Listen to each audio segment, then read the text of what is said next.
Y ya en comunicación vía Skype con el doctor Pedro Can, que asesora o forma parte del equipo que viene asesorando justamente al presidente de la Nación. Así que un honor para nosotros, por supuesto, esta comunicación. Gracias por este contacto. Y doctor, bueno, saludarlo, por supuesto. Y ya llegamos a 1 millón de contagiados, lamentablemente, en el mundo. Recién escuchábamos un testimonio tremendo como el enfermero italiano. ¿Esto es lo que debe esperarse en la Argentina o estamos a tiempo de que no ocurra aún? ¿Qué tal, doctor? Buenas noches.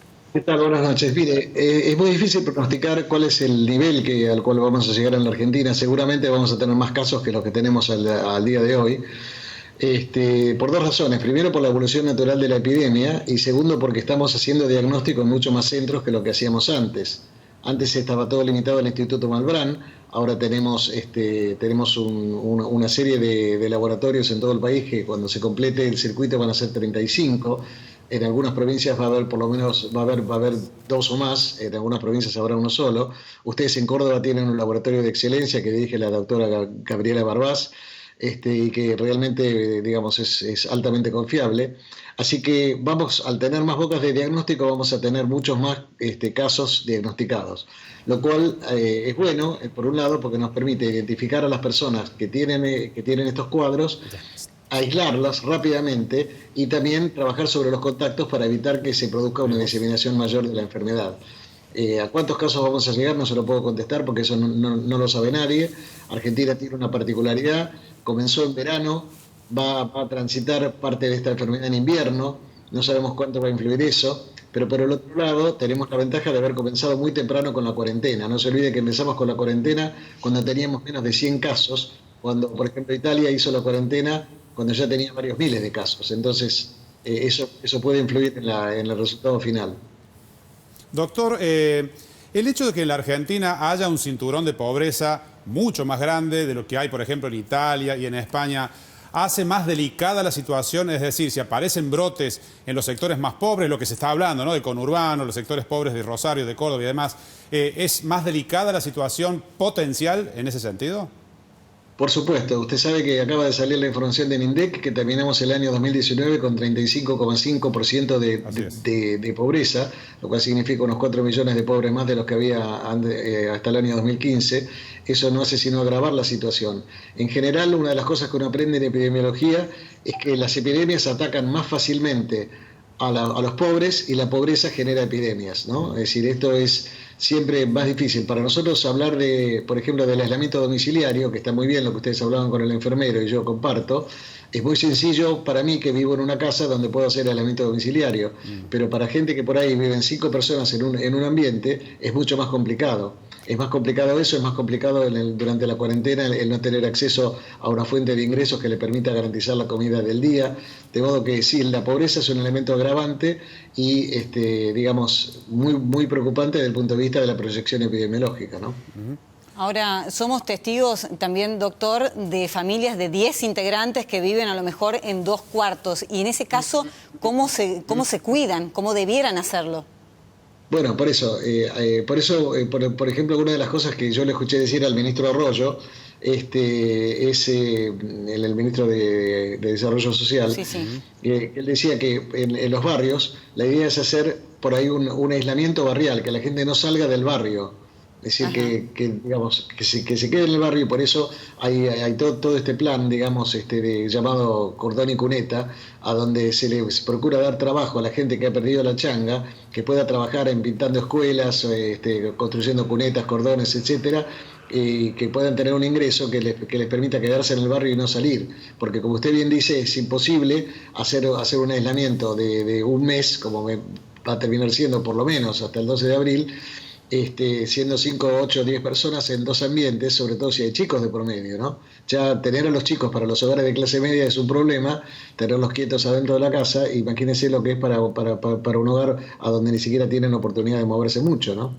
Doctor Can, ahora se está empezando a activar más digamos, la detección de la enfermedad a través de los test y demás, ¿no?, que ha venido bastante lenta al comienzo.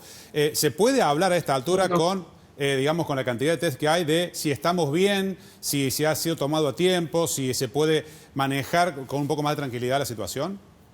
Mire, a ver, vamos por partes. No es que se manejó lentamente al comienzo. Al comienzo teníamos solamente casos importados, casos de personas que habían viajado de afuera. Y la definición de caso era persona con fiebre y tos, o fiebre y dolor de garganta, o fiebre y dificultad para respirar, que hubiera viajado al exterior en los últimos 14 días. Ni siquiera al exterior. Eran 4 países de Asia, más Europa, más Estados Unidos. Después se agregó Chile y Brasil a la definición. Después se amplió la definición también para personas que estuvieran en terapia intensiva con respirador, independientemente de que hubieran viajado o no.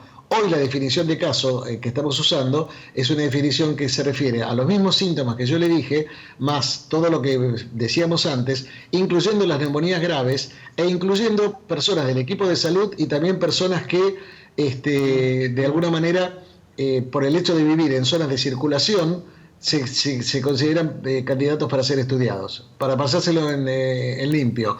Una persona que viva en Córdoba o haya estado en Córdoba en los últimos 14 días, o en Buenos Aires, en el conurbano bonaerense, o en el Chaco, o en Santa Fe, se considera caso potencial si tiene los síntomas. ¿Por qué? Porque tenemos circulación local ahí. No tiene sentido aplicar esta definición de caso para Catamarca, que no tiene ningún caso, por ejemplo. Claro. Doctor, ¿da ánimo la cantidad de recuperados y de paso, de alguna manera, bajar el tono al temor que también hay en la Argentina, ¿no? Sobre todo por las imágenes que uno mira en el mundo y que cree que es posible que lleguen en algún momento?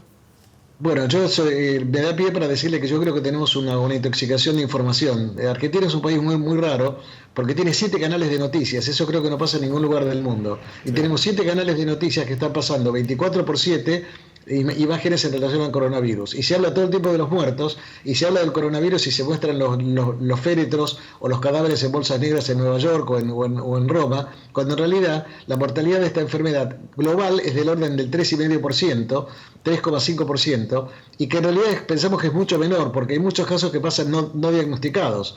Se imagina usted que si nosotros, digamos, las personas que fallecen las contamos todas, porque eso es un dato duro objetivo, pero las personas que pueden estar infectadas y que no tenemos diagnosticadas porque tienen un cuadro clínico mínimo, que constituirían el denominador para calcular el porcentaje, son muchas más. Tanto es así que, de hecho, además, usted puede ver que hay tasas de mortalidad muy diferentes en los diferentes países. Italia tiene supuestamente un 10% de mortalidad, cosa que no tiene ningún otro país del mundo, pero en Italia están testeando solamente a los pacientes que internan. Entonces, evidentemente, eso les da un denominador mucho más bajo.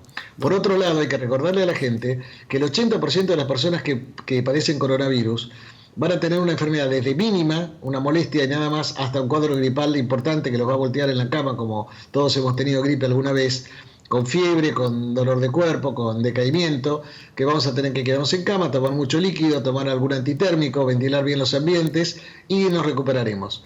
Hay un 15% de personas que van a hacer neumonías, que van a requerir internación bajo cuidado médico directo, y hay un 5% que son personas que van a hacer un cuadro mucho más grave, con internación en terapia intensiva y posiblemente necesiten respirador.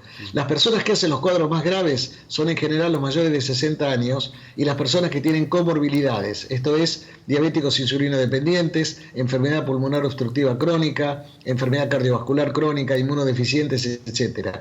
Entonces, es importante saber esto. En general se contagian más los jóvenes, pero la pasan peor los mayores. Claro. Doctor, bueno, usted decía la cantidad de información que hay. Nosotros estamos abogando todos los días para que se escuche a los especialistas, la información seria. Así que su palabra, con la autoridad que es a nivel de la medicina en la Argentina, es muy importante, y le agradecemos muchísimo su disposición para ayudar a difundir un poco más todo lo que tenemos que saber sobre esta pandemia aquí en la Argentina. Y para despedirme brevemente, ¿podrá decirnos qué va a pasar después del 12 de abril? ¿Qué va a pasar? No le puedo decir porque todavía no se decidió si digamos, la cuarentena cambia de fase el 12 de abril. Lo que sí le puedo decir, lo que sí le puedo decir es que seguro lo que no va a ocurrir es que se va a levantar la cuarentena. Claro. La cuarentena puede cambiar de fase, es decir, puede ser que algunas de las cosas que no podemos hacer hoy las podamos empezar a hacer a partir del 12 de abril, pero hay cosas que llegaron para quedarse.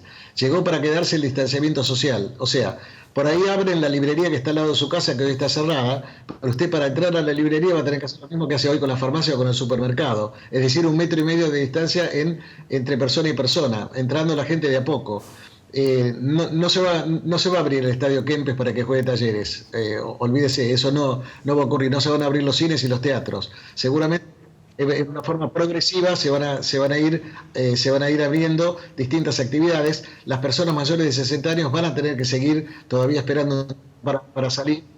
Y bueno, de a poco se irán retomando actividades y también habrá que tomar medidas con el transporte para evitar que se aglomere la gente, porque si no vamos a perder toda la ventaja que ganamos en estos días. Un placer escucharlo. Muchas gracias, doctor. Se quedaron preocupados los hinchas de Talleres y los de Belgrano seguramente también, pero gracias por su mensaje. Yo soy plateísta de San Lorenzo y lamento más que nadie no poder ir al fútbol, pero las cosas son como son. Es así, por supuesto. Muchas lo importante gracias. es lo más urgente. Muchas gracias por su atención, doctor. Muy amable.